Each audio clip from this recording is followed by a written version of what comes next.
লিটনকে কেন প্রয়োজন বাংলাদেশের। লিটন তো এই ম্যাচে ফার্স্ট ইনিংসে রান করতে পারেননি, ডাক মেরেছেন, কিন্তু তাকে নিয়ে অনেক আলোচনা ছিল। তিনি ইনজুরিতে ছিলেন, শেষ মুহূর্তে তাকে ইনক্লুড করা হলো। এবং আমি বলছিলাম যে শান্তর সাথে কথা হচ্ছিল, তিনি বলছিলেন যে লিটনকে প্রয়োজন অ্যাজ এ ব্যাটার কী করতে পারেন সেটা তো লিটন সবাই জানে, কিন্তু আমার বেশি প্রয়োজন, কারণ উইকেটের পিছনে লিটন থাকলে আমার জন্য কাজটা অনেক ইজি হয়ে যায়। আজকে আপনি দেখেন, আজকে যখন হাসান মাহমুদকে আবার ফিরিয়ে আনা হলো বোলিংয়ে এবাদতের পর, যখন তিনি আবার উইকেটটা পেলেন ট্রাভিস হেডের, তখন ওই লিটনই তাকে ফিরিয়ে আনতে বলেছিলেন যে শান্তকে, যে হাসান মাহমুদকে আনলে হয়তো বা ভালো হবে। এবং লিটন বারবার বলছিলেন যে বলছিলাম না এইভাবেই আউট হবে, শান্তকে বলছিলাম, শান্ত গিয়ে লিটনকে জড়িয়ে ধরলেন। সো এই যে লিটন এবং শান্তর এই জেলিংটা টেস্ট ক্রিকেটে, এবং দুজনকে যেভাবে সাপোর্ট করছেন, দুজনই ক্যাপ্টেন বাংলাদেশ দলের।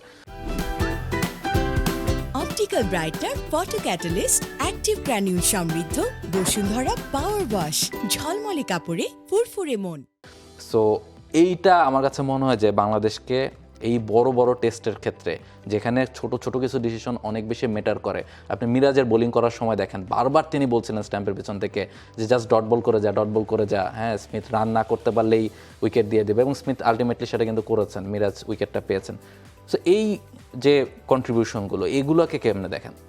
এটা মারাত্মক। আপনার মানে দুইজনই ক্যাপ্টেন, একজন হোয়াইট বল একজন রেড বল সামলাচ্ছেন এই মুহূর্তে, এবং দুই ক্যাপ্টেনের কেমিস্ট্রিটা যখন স্লিপ কর্ডন, উইকেট কিপিং, এই জায়গা থেকে সারাক্ষণই তারা কথা বলতে থাকেন।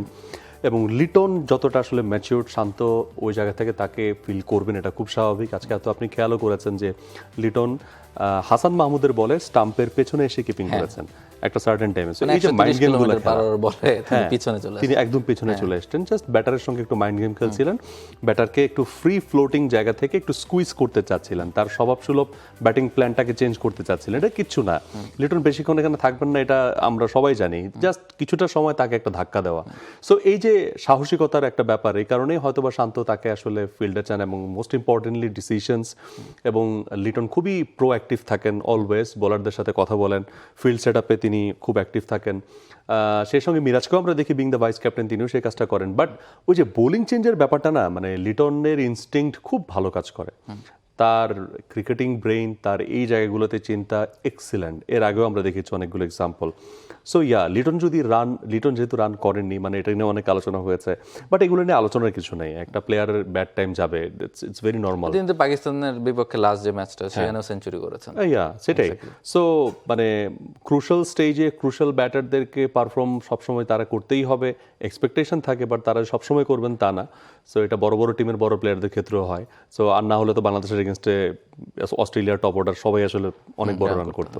সো এই জায়গা থেকে লিটনের প্রেজেন্স মাঠে এটা বাংলাদেশ দলকে আলাদা একটা শক্তি দিয়েছে। মানে লিটন দাস খেলছেন, একাদশে আছেন, আর লিটন দাস একাদশে নেই। এই দুটো ব্যাপার সাইকোলজিক্যালি অনেক পার্থক্য করে দেয়। সো ওই জায়গা থেকে লিটন শান্ত কেমিস্ট্রিটা আপনি যেটা বললেন, I do agree with you, that's really complimenting the team. So let's see, সামনে লিটনের জন্য সুযোগ আছে, যদিও মানে বাংলাদেশের হয়তো আর ব্যাটিং করা নাও লাগতে পারে। বাংলাদেশের ব্যাটিং করা লাগলো, আমি চাই যে লিটনের জন্য লিটন পর্যন্ত কেন যাবে, লিটন পর্যন্ত যেন যেতে না হয়, এইটুকু আমি চাই। সেটা আসলে কালকে দিনের খেলাটা শুরু হলেই বোঝা যাবে যে কতখানি কি হয়। For more updates, subscribe to our YouTube channel and click on the bell icon. Follow us on Facebook and Instagram. Download T-Sports app to enjoy exciting games and highlights. Visit tsports.com.